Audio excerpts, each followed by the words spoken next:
ஃபோனும் உனக்கு தான். ஒன்னா போல் தான் அப்படியே ஃபோன் மேல ஃபோன் பண்ணி தள்ளிட்டு இருக்காங்க. அண்ணி உங்க இன்டர்வியூ பார்த்துட்டு ஃபோன் பண்றாங்க. அண்ணி என்கிட்டயும் உங்களை பத்தி தான் கேட்டுட்டு இருந்தாங்க. ஆமா வெண்ணிலா, எனக்கும் ஃபோன் வந்துச்சுனா பாரு. ஊர் இருக்க மொத்த ஃபோனையும் குத்தி எடுத்துட்டு போல இருக்கு. எல்லார் ஃபோன்லயும் வெண்ணிலாவோட சமையல் பத்தி தான் பேச்சு இல்ல. அம்மா, நீ டிவில வந்ததுதான் வந்த. உனக்கு ரசிகர் மன்றமே ஆரம்பிச்சிருவாங்க போல இருக்கே. அவ்வளோ பிஸியாக போற. அவளுக்கும் நடக்குது பாரு. வீடு தேடி வந்து, அதுவும் முத்தரசு இருக்கும்போது வந்துட்டாங்களே. இல்ல அவங்கள வாசலோட திருப்பி அனுப்பியிருப்பேன். இப்போ ஊர் பூரா அவளுக்கு போன் பண்ணி நம்மள விருப்பத்திட்டு இருக்காங்க. கடுப்பா இருக்குடி. வீட்டுக்குள்ள இருக்கிறதுக்கே எனக்கு பிடிக்கல. எனக்கு மட்டும் இங்க இருக்க பிடிச்சிருக்காமா? விடுமா விடுமா, பாத்துக்கலாம்.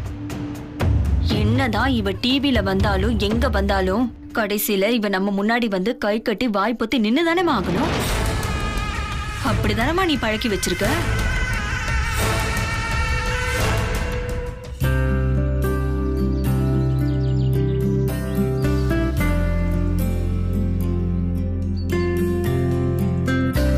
ஹாய், என்ன இங்க நின்னுட்டு ஏதோ தீவிரமா யோசிச்சுட்டு இருக்க? இன்டர்வியூல பார்த்தல்ல, உங்க அண்ணி வார்த்தைக்கு வார்த்தை முத்து மாமான்னு உங்க அண்ணனை பத்தியே தான் சொன்னாங்க. அவரு எத்தனை பெரிய வச்சிருந்தா அவங்க இப்படி எல்லாம் சொல்லிருப்பாங்க. அவங்களுக்குள்ள அப்படி ஒரு அண்டர்ஸ்டாண்டிங் இருக்கு. என்கிட்ட நீ அப்படி எல்லாம் இருப்பியாங்கிறதுல எனக்கு கொஞ்சம் சந்தேகம் வந்துருச்சு. கல்யாணத்துக்கு அப்புறம் நீயும் அண்ணன் மாதிரி பிரியமா இருப்பியா? இருப்பேன், அவருக்கு மேலேயே இருப்பேன். உலகத்துல இருக்கிற அத்தனை லவ்வையும் திரட்டி உன் மேலேயே வைப்பேன். எங்கடா லவ்னு இருக்கிற லவ்வஸ் எல்லாரும் தேடணும்.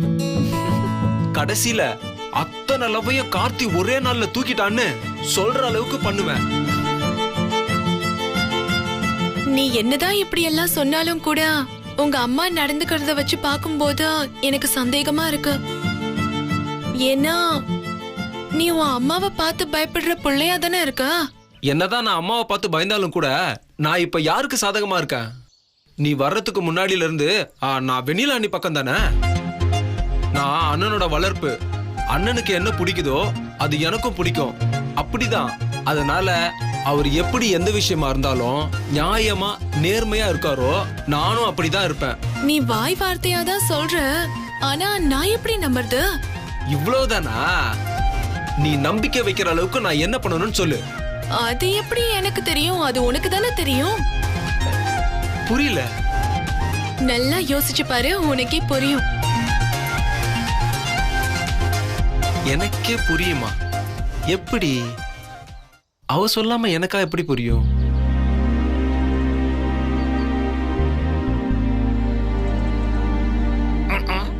என்ன கார்த்திக், யோசனை பலமா இருக்கு. ஏதாவது புது நாட்டை பிடிச்சு கதையை டெவலப் பண்ணிட்டு இருக்கியா? சும்மா இருங்க மாம்ஸ். என் காதல டெவலப் பண்றதுக்கே வழி இல்ல. இதுல புதுசா கதை பிடிச்சு நான் டெவலப் பண்ணுமா? கதையை விட இந்த காதல் ரொம்ப கஷ்டமா இருக்கு மாம்ஸ். சரி சரி, என்ன பிரச்சனை உனக்கு சொல்லு. அவளை நம்ப வைக்கிறது எப்படின்னு கேட்டதுக்கு உனக்கே புரியும் சொல்லிட்டு போறா. அப்படின்னா எனக்கு என்ன புரியும்? அட பாவி, இது கூட உனக்கு புரியலையா? அப்ப உங்களுக்கு புரிஞ்சிருச்சா? உங்களுக்கே புரிஞ்சிருச்சுன்னா எனக்கு ஏன் புரியாம போச்சு? ஐயோ, இது அது இல்லப்பா. சரியான மக்கா இருக்கிய நீ. கேரிங்கா இருக்கேன்னு அவளுக்கு புரிய வைக்கணும்னு நினைக்கிறா. அப்படி ஏன் கேக்குறா? அவ அஷூரன்ஸ் கேக்குறா. காலம் முழுக்க அவளை கண் கலங்காம வச்சு காப்பாத்தணும் அப்படின்னு. நீ என்னடானா ப்ரோபோஸ் பண்ண தெரியாம முழிச்சுக்கிட்டு இருக்க. முட்டாள், ஏன்டா நீ ப்ரோபோஸ் பண்ணல? ஐ லவ் யூ சொல்றா. காலம் முழுக்க உன்னை கண் கலங்காம வச்சு பார்த்துப்பேன் அப்படின்னு உறுதி கொடுக்க சொல்றான் அவன்.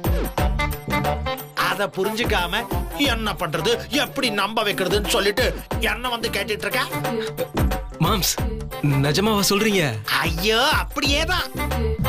ஐயோ வெக்கம் வந்துருச்சு, ஆசையில் ஓடி வந்தேன், காதல் வந்துருச்சு, ஆசையில் ஓடி வந்தேன்.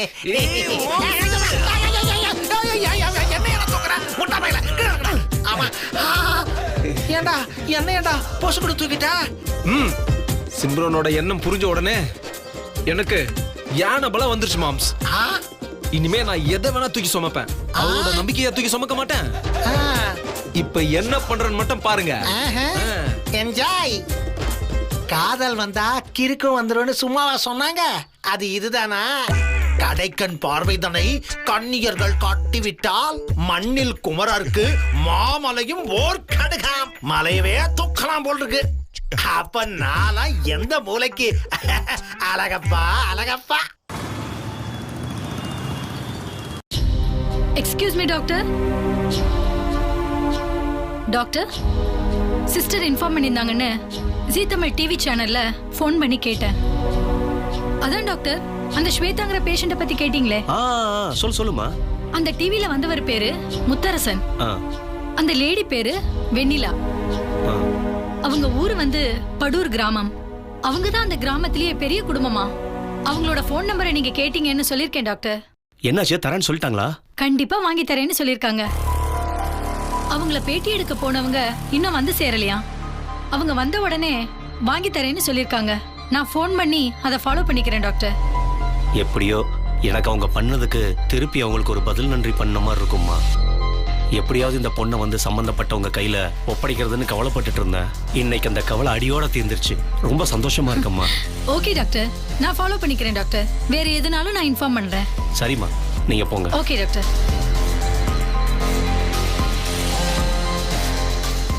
Thank God.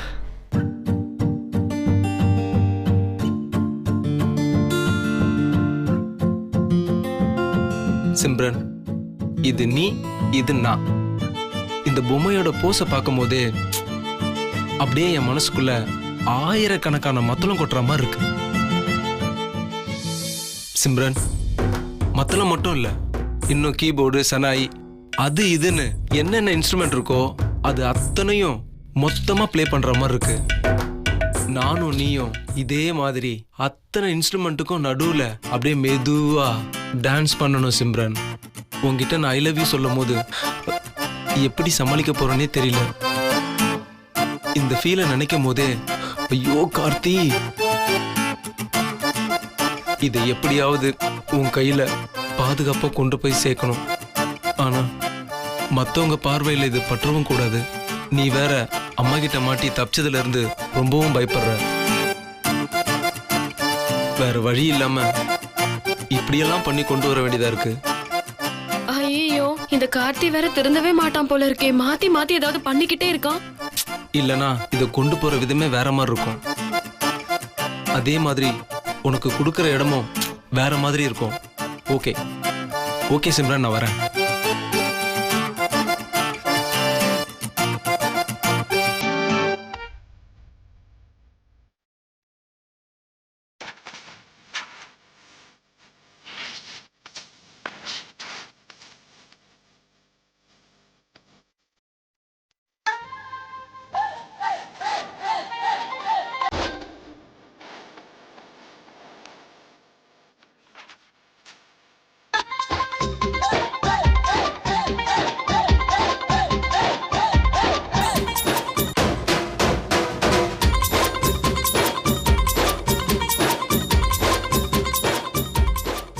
யார்கிட்டயும் மாட்டாம இருந்தா சரி. வெண்ணிலா, தோ வரேன் முத்து மாமா.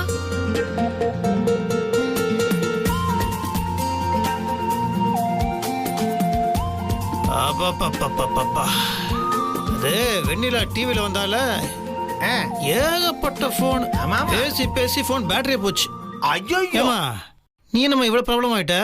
எத்தனை போன் தான் எடுக்கிறது? வெண்ணிலா உங்க பொண்டாட்டியா, வெண்ணிலா உங்க பொண்டாட்டியான்னு கேள்வி மேல கேள்வி கேட்கறாங்க. ஆனா நான் எவ்வளவு பெருமையா இருக்கு தெரியுமா? இப்ப விஷயம் என்னன்னா, போன் பண்ணவங்க எல்லாரும் உன் கையால சாப்பிட்டே ஆகணுமா. போற போக பார்த்தா எல்லாரும் ஒரு பஸ்ஸை புடிச்சு நேரா வீட்டுக்கு வந்து இறங்கிடுவாங்க போல இருக்கு. ஐயோ, கார்த்தி ஏன் இந்த புத்தகத்தை எடுத்துட்டு இங்க வந்திருக்கான்? இங்க வச்சு கொடுக்க போறான் போல இருக்கே.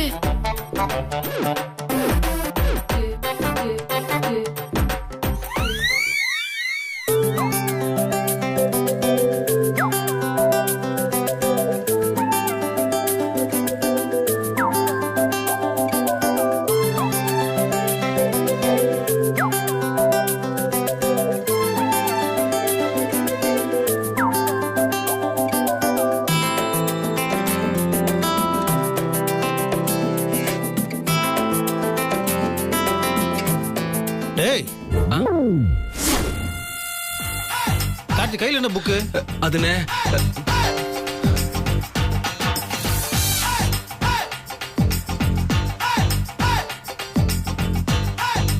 அது இந்த ஹிந்தி புக்குண்ணே. நம்ம ஊர் லைப்ரரியில இருந்து எடுத்துட்டு வந்திருக்கேன். ஹிந்தி புக்கா? உனக்கு தான் ஹிந்தியே தெரியாது, உனக்கு எதுக்கு ஹிந்தி புக்கு?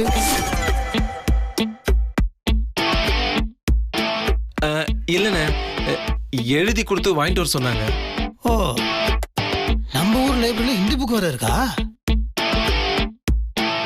ஆச்சரியமா இருக்கு. எங்க அந்த புக்கை கொடு.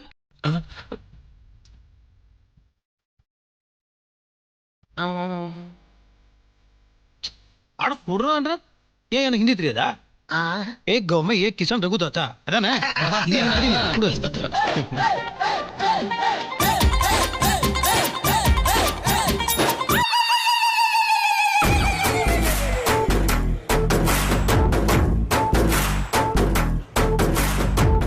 இது உண்மையிலேயே கொஞ்சம் ஜிலேபி பிச்சு போட்ட மாதிரி தான் இருக்கு.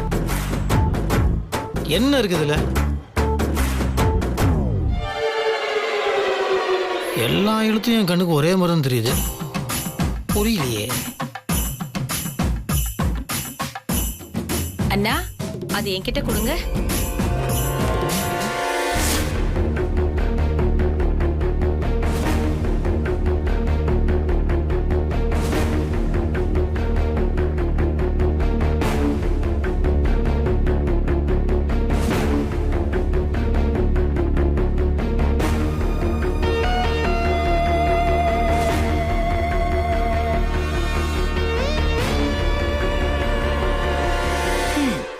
பிசினஸ் கைடா?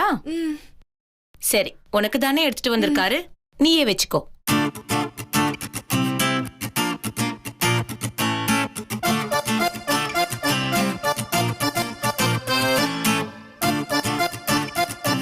அசோக், ஒரு நிமிஷம் வாங்க. முத்தரசு என்னன்னு கேட்டு வந்துடுறேன். இதோ வந்துடுறேன். என்னடா வரண்டு போற?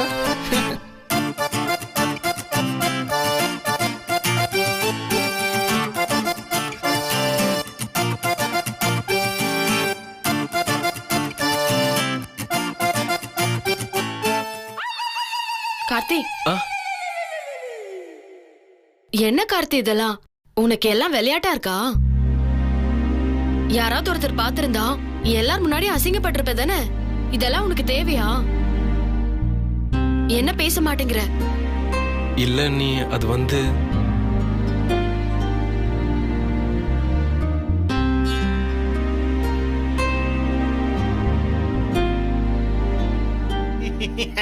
பட்டு, என்ன பண்ணிட்டு இருக்கீங்க?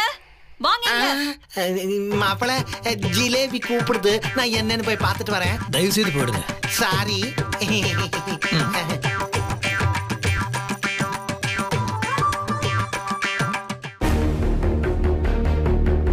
வெளியில என்ன நீயும் கார்த்தி ரொம்ப நேரம் பேசிட்டு இருக்கீங்க? ஹிந்தியில சந்தேகமா? ஒண்ணும் இல்ல மாமா, இதோ வரேன். உன் நல்லதுக்கு தான் சொல்றேன், தயவு செஞ்சு கொஞ்சம் புரிஞ்சுக்கோ. அத்தைக்கு இந்த விஷயம் தெரிஞ்சாலோ இல்ல மத்தவங்களுக்கு தெரிஞ்சாலோ இது பெரிய பிரச்சனை ஆயிடும். சரி அண்ணி, பாத்துக்கிறேன். பாத்துக்கிறேன்னு சொல்லிட்டு மறுபடியும் இப்படி பண்ணாத. Excuse me sir. Yes, come in. அந்த பேஷண்ட் ஸ்வேதா சம்பந்தப்பட்ட உங்களோட ஃபோன் நம்பர் கேட்டிருந்தீங்கல்ல, அந்த நம்பர் கிடைச்சிச்சு டாக்டர்.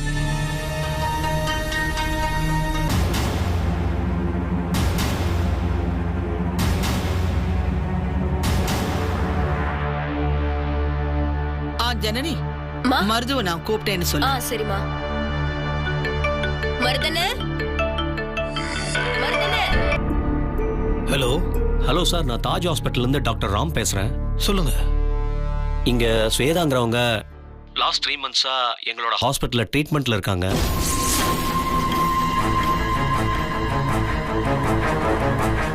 அவங்களுக்கு சுயநினைவு இல்லை.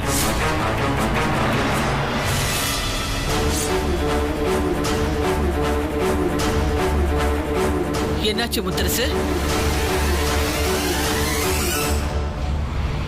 ஒன்றும் இல்லை சித்தி, அது மில்லில் ஒரு மெஷின் ஸ்டக் ஆயிடுச்சா, ரிப்பேர் ஆயிடுச்சு. நிறைய ஆர்டர் பெண்டிங் இருக்கு. அது என்ன நான் போய் பார்த்துட்டு ஏய் முத்தரசு, பாத்து.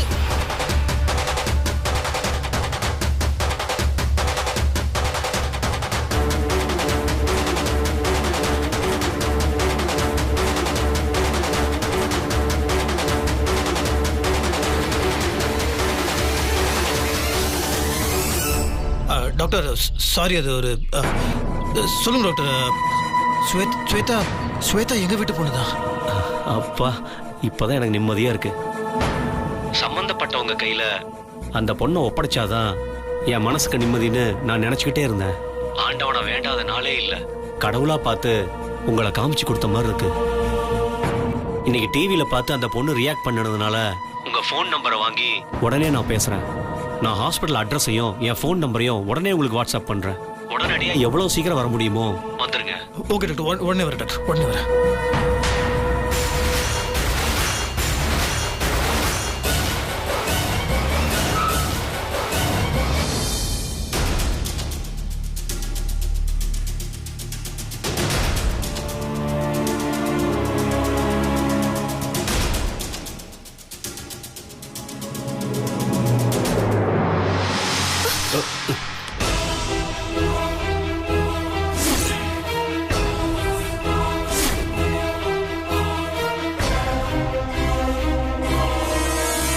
தெரியாம போட்டுடுச்சு, சாரி. என்ன புக் இது?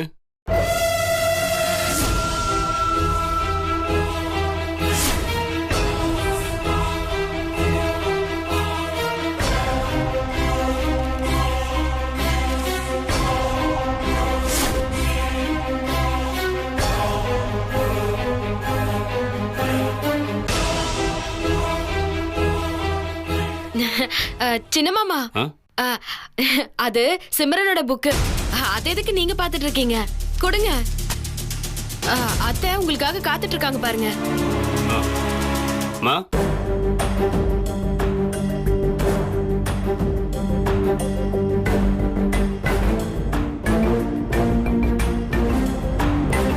என்னம்மா கூப்பிட்டீங்களா? ஆமாப்பா, ஒரு நிமிஷம் வா மருது, வெளியே போயிட்டு வரலாம்.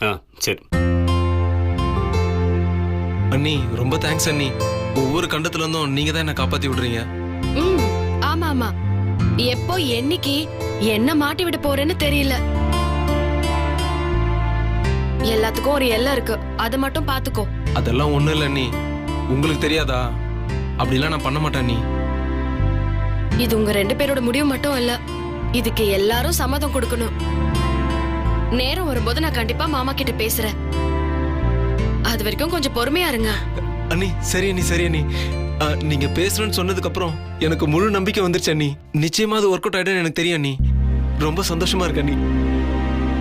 அதுக்காக ரொம்பவும் நம்ப வேண்டாம், பாத்துக்கோ.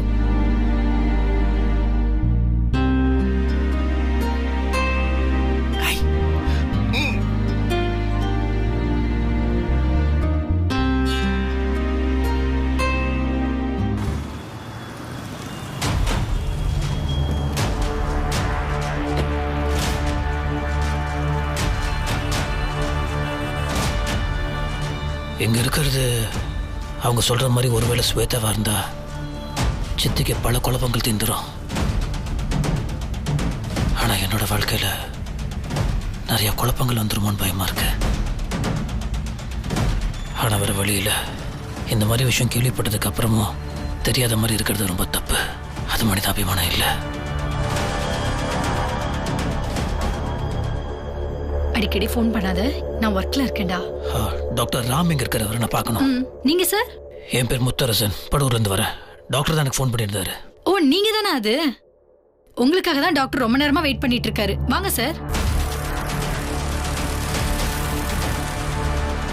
வாங்க சார். சொல்லுங்க டாக்டர், இவர் தான் மிஸ்டர் முத்தரசன். வணக்கம் டாக்டர். வணக்கம் சார். வாங்க சார், நம்ம நேரா ஸ்வேதாவை போய் பார்த்துடலாம். சரி டாக்டர்.